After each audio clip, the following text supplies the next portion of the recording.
Welcome back जी। तो हमारे साथ बैठे हैं सरफराज अशरफ और हम इनसे इनकी पर्सनल लाइफ के बारे में भी अभी सवाल करेंगे, लेकिन अभी हम इनसे शोबिस के बारे में बातें कर रहे हैं, तो हमारे साथ हैं आप भी। तो जनाब, फिल्म के बारे में बात हो रही थी जी। फिल्म अभी जो है रिलीज होने वाली है, वो बकरा ईद पे रिलीज हो जाएगी, but I am not sure कि वो हो रही है क्योंकि अभी सिनेमास के जो भी हाल है। हाँ, ये तो है। मुझे बताएं कि आपका फेवरेट एक्टर कौन है? फेवरेट एक्टर मेरा फैसल कुरैशी भाई। हाँ, वो तो माशाल्लाह बहुत जबरदस्त एक्टर हैं और बहुत अच्छे इंसान भी हैं। बहुत अच्छे इंसान और बहुत जबरदस्त एक्टर हैं। एक्टर्स तो हमारे पास बहुत अच्छे हैं। वसीम अब्बास साहब बहुत जबरदस्त एक्टर हैं। बहुत अच्छे एक्टर्स हैं जो बहुत अच्छा परफॉर्म करते हैं, लेकिन एक फेवरेट होता है हर एक का। मगर जो मेरे फेवरेट है वो फैसल कुरैशी भाई हैं और बहुत जबरदस्त एक्टर भी हैं और बहुत अच्छे इंसान भी हैं। और उनके साथ मैंने मेरे ख्याल में 2 या 3 प्रोजेक्ट्स किए थे और उन्होंने बहुत अच्छा कंफर्ट जोन भी दिया था कि बिल्कुल भी ऐसा नहीं फील करा रहे थे कि तू बहुत छोटा है या मैं बहुत बड़ा हूँ। मैंने भी उनके साथ एक प्रोजेक्ट किया था। उस वक्त तो खैर बहुत टाइम पहले की बात है, मैं न्यू ही थी उस वक्त। तो बड़ा एक अंदर बंदा डर रहा होता है ना, अभी सीन होने वाला है इनके साथ, पता नहीं क्या होगा। लेकिन माशाल्लाह वो उन्होंने इतना वाकई कंफर्ट लेवल दिया कि लगा नहीं कि हम किसी फैसल कुरैशी के साथ जो है ना परफॉर्म कर रहे हैं। बहुत ज़बरदस्त उन्होंने लाइन समझाना अच्छे तरीके से कि आपने इसको इस तरीके से करना है, और मतलब बहुत अच्छा लगा था। तो मैंने कहा भाई ऐसे एक्टर्स भी हैं। हम लोग डर रहे होते हैं ना कि पता नहीं क्या होगा, तो ऐसे एक्टर्स हैं। फेवरेट एक्ट्रेस कौन है? फेवरेट एक्ट्रेस महविश हयात भी बहुत अच्छी एक्टर है, और इसके अलावा जितनी भी अभी फीमेल है, सज्जल अली बहुत जबरदस्त एक्टर है, बहुत जबरदस्त एक्टर है। तो ये 2 तो बहुत अच्छी एक्ट्रेस है, बाकी सभी अच्छी हैं। मेरी फेवरेट ये 2। आपकी फेवरेट ये हैं। मुझे बताएं कि आपने माशाल्लाह थिएटर भी किया हुआ है, तो थिएटर और ड्रामा क्या फर्क है इनमें? क्या डिफरेंस लगता है आपको? और आपको थिएटर करने में ज्यादा मजा आता है या ड्रामा करने में? देखिए, मजा तो सब में आता है। थिएटर करने में भी एक मजा है, टीवी करने का भी एक अपना मजा है, और फिल्म करने का भी एक अपना मजा है। और अब डिजिटल का दौर है तो डिजिटल का एक अपना दौर। लेकिन देखिए, कोई भी चीज आप जब बहुत ज्यादा कर लेते हैं ना तो बोर होना शुरू हो जाते हैं, फिर आपकी परफॉर्मेंस भी उसमें कम होना शुरू हो जाती है, क्वालिटी गिरना शुरू हो जाती है। जैसे आप थिएटर करते रहेंगे तो बोर होना शुरू हो जाएंगे, फिर आपकी परफॉर्मेंस बैठना शुरू हो जाएगी। इसी तरह टीवी भी है, तो सब चीजें करनी चाहिए मेरे ख्याल में। अब मजा जिसमें आया वो फर्क क्या है आपने पूछा। फर्क जो है वो ये है कि थिएटर में आप रिहर्सल करते हैं बहुत दिनों तक, टीवी में आपको रिहर्सल का मौका नहीं मिलता। थिएटर में आप बड़ी डिटेल में जाके कैरेक्टर बिल्डिंग करते हैं, टीवी के अंदर आपको ये मौका नहीं मिलता कि आप डिटेल में जाके कैरेक्टर बिल्डिंग करें, क्योंकि वो एक तो अंडरटोन बोलना पड़ता है, तो उसमें बहुत ज्यादा रिस्ट्रिक्शंस लग जाती हैं, फिर उसमें मूवमेंट्स का मौका नहीं मिलता आपको। फिर भी जो हमारे थिएटर के हजरात हैं वो कोशिश करते हैं कि अपना मूवमेंट पूरी तरीके से दे सकें, लेकिन थिएटर में आपको बहुत अच्छी मूवमेंट का स्पेस मिल जाता है। आपकी बॉडी पूरी तरीके से आपके अंडर में होती है और पूरी बॉडी जो है वो इन्वॉल्व होती है। टीवी में तो आपको पता है सिर्फ यहाँ तक का काम है, उसमें हाथ भी आपने हिला दिए तो बहुत ही सही बात है, थोड़ा आपकी बड़ी जर्रा नवाजी होगी कि आपने हाथ हिला दिए, वरना उसमें भी लोग जो है वो हाथ हिलाना जो है वो कोशिश नहीं करते कि हाथ हिले, वो पत्थर की तरह खड़े रहने की ज्यादा कोशिश करते हैं। ये जितने एक्टर्स हैं बहुत अच्छे, जैसे वसीम अब्बास साहब हैं या फैसल कुरैशी भाई हैं या इस तरह के बहुत अच्छे एक्टर्स हैं, तो आप उनके एक्सप्रेशंस अगर देखें ना, ये सब थिएटर भी करते थे, तो इनके एक्सप्रेशंस आप देखें, एक एक जुमला वो किस ताजगी के साथ बोलते हैं। इवन कि अगर जो हमारी एक टर्मिनोलॉजी है कि सीधा सीधा सीन है, तो वो सीधे सीन में भी जो है बहुत अच्छे वेरिएशंस डाल के और बहुत जबरदस्त तरीके से उनको स्ट्रेस का, पॉज का सब पता है कि कहाँ पे स्ट्रेस देनी है, कहाँ पॉज देना है, किस जुमले पे कहाँ पॉज है, हम लोग ये चीजें नहीं समझ पाते। अब इस तरह जो है वो फर्क बहुत है। फिल्म का भी बहुत एक लंबा फर्क है। अब उसमें जो है वो डबिंग का मसला आ जाता है, तो उसमें एक्टर्स जो है वो एनर्जी से ज्यादा नहीं बोलते कि यार इधर एनर्जी क्यों लगाएं, हमें डबिंग में लगानी है। तो इसी तरह मूवमेंट्स में भी वहाँ फर्क आ जाता है। तो सबका एक अपना अपना स्टाइल है, जॉनरा है सारे। अच्छा, जैसे क्योंकि मैंने अभी तक बिग स्क्रीन फिल्म नहीं की है, तो मैं आपसे जानना चाहूंगी और बाकी हमारे जो लोग देख रहे हैं वो भी जानना चाहेंगे कि जो डबिंग हम करते हैं और जब हम फिल्म में एक्टिंग कर रहे होते हैं तो उसी तरह आपको बोलना चाहिए, ये नहीं सोचना चाहिए कि भाई डबिंग होगी ये तो।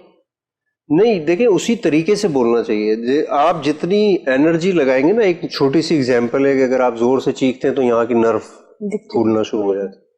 आप जितने स्ट्रेस में बोलते हैं यहाँ पर नजर आना शुरू हो जाता है। जितना आपके जबान के साथ कनेक्शन है ना आपके एक्सप्रेशन का, तो आप उसी टोन और टेम्पो में आपको बोलना चाहिए मेरे ख्याल में। वैसे लोग जो एक्सपर्ट हो जाते हैं वो कह रहा हूँ ना, अगर रोज ही आप फिल्म करेंगी ना तो आप बोर होना शुरू हो जाएंगे। बोर होना शुरू हो जाएंगे तो यार बस चल लो यार, किसने देखना है चलाओ काम चलाओ तो वो इस तरीके से हो रहा होता है। लेकिन डबिंग में भी आपको जरूरत है वो एक्सप्रेशन लाने की। जब आप एक्सप्रेशन फॉर एग्जाम्पल आपने डाला ही नहीं होगा वो वाला, तो आप डबिंग में भी नहीं पकड़ सकेंगे। तो वही एक्सप्रेशन आपको देना चाहिए जिस तरीके से हम टीवी में करते हैं कि सोलो में भी उसी एनर्जी से आ रहे हैं, मास्टर में भी उसी एनर्जी से आ रहे हैं। मास्टर शॉट मैं ऑडियंस को भी बताता जाऊं ना, वो बेचारे परेशान ना हो।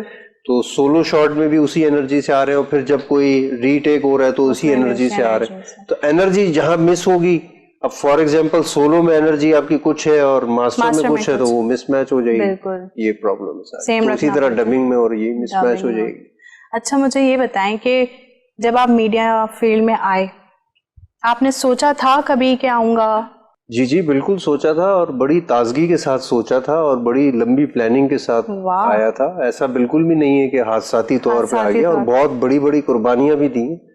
बहुत सारी चीजें, बहुत सारे ऑप्शंस आते गए जिंदगानी में, वो सारे छोड़ने पड़ जाते हैं कि, और वो बड़े ललचा रहे होते हैं ना दिल को कि यार मेरी तरफ आ जाओ, छोड़ो इसको। लेकिन वो एक अब हमारे मुल्क के अंदर थोड़ा सा लिमिटेड स्पैन के ऊपर काम हो रहा है। जैसे दूसरे मुल्कों के अंदर एक बहुत बड़े स्पैन पे काम हो रहा है, तो वहाँ पे जो है वो ज्यादा अर्निंग्स हो जाती हैं, यहाँ पे थोड़ी कम अर्निंग्स हो जाती है। मगर फिर भी आपका जो शौक है वही आपका प्रोफेशन है, तो फिर आप गुजारा कर लीजिए। पेरेंट्स ने सपोर्ट किया था? पेरेंट्स ने तो बहुत ज़्यादा सपोर्ट किया और आज भी करते हैं। उनके तो जितने एहसानात हम बताएं वो कमी है, ऑब्वियसली हम उनको रिटर्न नहीं कर सकते। हर लम्हा, हर मौके पे आज भी सपोर्ट करते हैं, और शुरू में भी बहुत सपोर्ट किया। और इवन के उनको पता भी नहीं था कि मैं शोबिज में हूँ। मेरा पहला ड्रामा जब ऑन एयर हुआ था तो उनको ये भी नहीं पता था मैं थिएटर करता हूँ। वो कभी उनको मैंने बुलाया ही नहीं थिएटर देखने के लिए, डर लगता था कि डांट के मना ही ना कर दें, लेकिन उन्होंने मना नहीं किया कभी भी।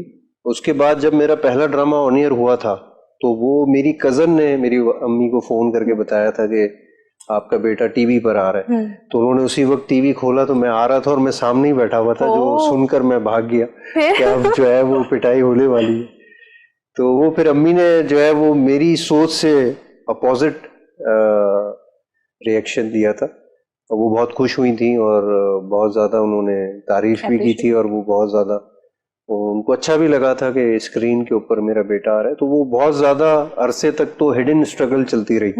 किसी को भी नहीं पता था कि मैं एक्टिंग से वाबस्ता हूँ, क्योंकि 1-2 साल तो आपको लोगों से मिलने में ही निकल जाते हैं। आपको 1-2 साल इस बात को जानने में निकल जाते हैं कि किसके पास जाना है। बिल्कुल सही कह रहे हैं। कितने तो आपको लोग बेवकूफ बना रहे होते हैं कि हमारे पास ही पावर्स हैं। बाद में आपको पता चलता है कि हम रॉन्ग नंबर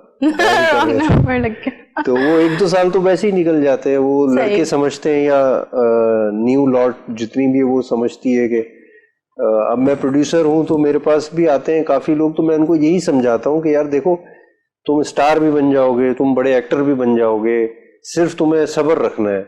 ये प्रॉब्लम अपने अंदर नहीं पैदा करनी कि उतावला हो गया आदमी कि मैं जल्दी जल्दी कर जाऊं। लोग चाहते हैं बस अभी ये बस अभी मैं ऑफिस से निकलूं और मैं लिफ्ट में बैठूं और मुझे कॉल आ जाए कि मैं जो है लीड रोल के लिए सिलेक्ट हो गया हूं। क्योंकि अब वो दौर नहीं है ना, अब वो दौर नहीं है कि आपको जो है वो ऑन द स्पॉट चीजें मिल जाएंगी। आप जितने भी स्क्रीन के ऊपर एक्टर्स देख रहे हैं, सबकी एक स्ट्रगल है, और वो स्ट्रगल एक ना एक दिन कामयाब होता है आदमी। ऐसा नहीं होता है कि वो नाकाम होकर घर चले मेहनत रहेगा नहीं जाती। बिल्कुल। तो मैं उन लड़कों को भी यही समझाता हूँ कि सब्र का दामन पकड़े रखें और मुस्तकिल मिजाजी अपने अंदर पैदा करके उसके साथ लगे रहे, वो इंशाल्लाह हो जाएगा। मैं तो उनको ये भी कहता हूँ कि स्टार बन जाओगे, बहुत बड़े एक्टर बन जाओगे, सब्र तो रखो ना थोड़ा सा। ये तो नहीं है कि बस अभी बस हो जाए बस।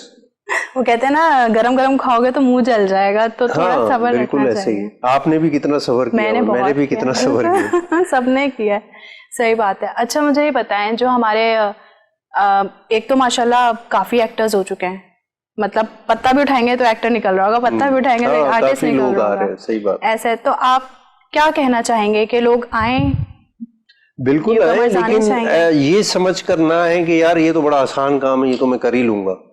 तो जॉब भी कर रहे हैं। अब कुछ लोग हैं वो बड़ी शिद्दत के साथ फोन भी करते हैं और स्ट्रगल कर रहे हैं, मगर बाद में पता चलता है वो बड़ी अच्छी जॉब कर रहे हैं। तो अब वो फिर जब उनको रोल ऑफर होता है कहीं से भी, तो वो यही कहते हैं कि यार मैं तो सिर्फ सैटरडे संडे आ सकता हूँ। हाँ, तो मैं कहता हूँ इस प्रोफेशन का फिर मजाक ना उड़ाएं। आप जब आना है टाइम तो आप चाहिए। आए और पूरे तरीके से आए। ऐसा ना करें कि मैं 2 दिन आ सकता हूँ। हाँ। मैंने तो इसको यानी साइड बिजनेस के तौर पे रखा हुआ है। नहीं, हम फिर लोगों नहीं ने चल सकता। साइड बिजनेस के तौर पे नहीं रखा है और ना कोई रख सकता है इसको। हमने तो सर से पैर तक अपने आप को पसीने से भी शराबोर किया है। थिएटर में जब रिहर्सल करते हैं तो वहाँ पंखे भी नहीं होते और गर्मी के अंदर जो है वो बैठकर काम करना पड़ता है। तो अगर आए, और इस तरह के बहुत लड़के हैं हमारे जो बहुत अच्छे एक्टर्स हैं, बहुत अच्छी स्ट्रगल कर रहे हैं, मगर उन हजरात के लिए है कि इस तरह ना है, मजाक बना के टाइम दें इस चीज टाइम को, दें, सीखें और सब्र से काम लें। और ऐसा ना करें कि यार मैं 2 दिन है बस मैं उसमें एक्टिंग कर लूंगा या टीवी पे नजर आ जाऊंगा तो मुझे कोई अच्छा रिश्ता मिल जाएगा। अच्छा ऐसा भी है? ये मुझे नहीं पता। हाँ, काफी लोग ऐसे भी है जो मैं टीवी पाऊंगा रिश्ता हाँ अच्छा टीवी मिल से वो दोनों जगह पर है। ऐसा नहीं है कि सिर्फ लड़के अच्छा। लड़कियां भी जो इस तरह की बहुत सारी सोचें होती हैं, बहुत सारे आइडियाज हैं लोगों के पास सही बात इस चीज को यूज करने का। तो वो उसमें बहुत सारी चीजें आ जाती है। लेकिन मेरा कहने का मतलब ये कि बिल्कुल आए, ये काम करना है तो बिल्कुल आए। इसमें कोई नाकामी का चांस नहीं है। अगर आप हिम्मत वाले आदमी हैं या आपके अंदर मेहनत है या आप सीखने का जज्बा रखते हैं तो कोई ऐसी चीज नहीं है कि आपको रोक सके। भले 10 साल नहीं तो 15 साल बाद आप एक्टर, बहुत अच्छे रजिस्टर्ड एक्टर बन जाएंगे। मैं एक नवाजुद्दीन सिद्दीकी साहब का इंटरव्यू देख रहा था तो उन्होंने बोला कि जब मेरे स्ट्रगलिंग पीरियड था तो हमें काम नहीं मिलता था, हम 3-3 दिन तक भूखे रहते थे, हमें काम नहीं मिलता था, यानी कि खाने के भी पैसे नहीं होते थे। तो हमें बड़ा गुस्सा आता था, हम ये भी सोचते थे कि हम छोड़ के चले जाएं। तो उन्होंने कहा कि एक दिन हमने फिर तय कर लिया कि अब कितना भी टाइम लगे हम ये नहीं सोचेंगे कि हम छोड़ के चले जाएं, भले 50 साल लगते हैं ना तो 50 साल लग जाए। तो सब्र आपका इस लेवल का होना चाहिए। और माशाल्लाह आप देखें हाँ, काफी लोग इस तरह भी आते हैं कि यार मैं 2 साल ट्राई करूंगा, अगर 2 साल में मैं एक्टर बन गया और 25-30 ड्रामों में आ गया एज अ हीरो तो ठीक है, अदरवाइज फिर मैं वही दूसरा काम कर लूंगा, मैं कोई कंपनी ज्वाइन कर लूंगा। अच्छा, जैसे कि अभी हम पहले ये बात कर चुके हैं कि जो हमारी जो ये फील्ड है, एक साल भी फारिग बैठना पड़ता है, तो इस हवाले से क्या कहना चाहेंगे उन एक्टर्स को? जाहिर है रोजी खाना ये सब भी है, घर वाले भी हैं, फैमिली भी है, तो एक्टिंग के अलावा भी उन्हें कोई अपना बिजनेस, साइड बिजनेस कोई काम करना चाहिए, या अब एक्टिंग पे फोकस रखें और काम ना मिले तो फिर क्या करेंगे, कैसे खाएंगे? वही मैं कह रहा हूँ ना कि सब्र रखें सब्र रखें, सब्र खाएं। और देखिए काफी एक्टर्स हैं जिनके वसाइल नहीं है, जिनके वसाइल हैं। फॉर एग्जांपल मैंने जब प्रोडक्शन स्टार्ट की तो मैंने भी यही सोच के की कि बहुत लंबे लंबे इंटरवल्स आ जाते हैं ना, 1 साल का इंटरवल आ गया, 2 साल का इंटरवल आ गया, और अगर काम मिला भी तो एक प्रोजेक्ट मिल गया, उसके बाद फिर 6 महीने आप बैठे हुए। तो इन्हीं इंटरवल्स की वजह से मैंने भी फिर प्रोडक्शन का रुख किया कि यार चलो इस इंडस्ट्री में रहते हुए कोई ऐसा काम भी कर लें साइड में कि जिससे हम एक्टिंग भी डिस्टर्ब ना हो और आप उस इंडस्ट्री से भी ताल्लुक रहे। तो मैं प्रोडक्शन, कुछ एक्टर्स तो प्रोडक्शन करते हैं जी, कुछ एक्टर्स साइड में बिजनेस कर लेते हैं, गाड़ियों का कर लेते हैं या किसी और चीज का कर लेते हैं। इवन स्टॉक एक्सचेंज में भी काफी लोग कर लेते हैं जिसमें आपका टाइम कम लग रहा है, टाइम कंज्यूमिंग नहीं है कोई ऐसी जॉब। सही, स्टेट ब्रोकर हैं, काफी बन जाते हैं साइड में, साइड बिजनेस के तौर पे, but they are very dedicated actors. अब जिनके पास वसाइल नहीं है कारोबार करने का, या वो फिर जॉब भी करते हैं, काफी पार्ट टाइम जॉब कर लेते हैं कुछ, और उन जो नहीं है फिर वो सफर करते हैं। और काफी एक्टर्स हैं, आप भी माशाल्लाह जानती होंगी, काफी एक्टर्स हैं जो फिर उधार लेकर भी जिंदगी गुजारते हैं। ऐसा नहीं है कि मगर they are very passionated and dedicated कि वो लगे रहते हैं। ऐसा और नहीं अल्लाह कि पाक हिम्मत कहीं ना हार कहीं गई। हाँ, मकाम भी बिल्कुल, बिल्कुल दे सही। देता है, मिल जाता है उनको कोई ना कोई मकाम। बिल्कुल ऐसे ही है। अच्छा मुझे बताएं कि माशाल्लाह प्रोडक्शन हाउस कब दिमाग में आया, कब सोचा कि मैं, या सोचा हुआ था, प्लानिंग थी कि भाई कभी मैं जिंदगी में प्रोडक्शन हाउस भी अपना बनाऊंगा? हाँ हाँ बिल्कुल। मैं बेसिकली 2010 में आया था अदाकारी के शोबे में, जब पढ़ के फारिग हुआ तो उसके बाद 2013 में मैंने पहला ड्रामा बना लिया था जो बिका नहीं। आप बना चुके थे जी अब? जी, ओ 2013 में एक माशाल्लाह। ड्रामा मैंने बना लिया था, तो वो बिका नहीं, वो पड़ा हुआ है आज भी। 2015 में मैंने दूसरा ड्रामा बनाया, वो भी नहीं बिका। तो फिर मैंने क्या करा कि मैंने कहा कि यार ये जो है ना मजा नहीं आ रहा नुकसान के अंदर, तो कोई बड़ा नुकसान करना चाहिए। वाह तो भाई। मैंने फिर प्रोडक्शन हाउस ऑफिस रेंट पे लिया और उसको वेल डिकोर करा के, और फिर मैं बैठ गया कि अब देखते हैं क्या होता है। तो फिर ऊपर वाले ने बड़ा साथ दिया, अल्लाह ताला ने, और फिर क्योंकि आपने सब्र किया और जारी रखा कि हाँ नहीं मैं हाँ करूंगा बिल्कुल। ये। हिम्मत तो हारनी नहीं है ना, बड़े बिल्कुल। ढीठ आदमी का काम है ये। तो सख्त जान जो होते हैं ना। जी। फिर उसके बाद जब 2016 में प्रॉपर प्रोडक्शन हाउस खोला, उसमें भी कोई ड्रामा बिक नहीं रहा था, फिर एक दिन बिक गया, और फिर चल सो चल, फिर आपने भी एक दफा हमारी प्रोडक्शन में काम कर चुकी हूँ। चलिए इसी हवाले से मैं मजीद आपसे बात करूंगी। तो भी बस टाइम हुआ एक ब्रेक का, ब्रेक लेते हैं और फिर आपसे मिलते हैं।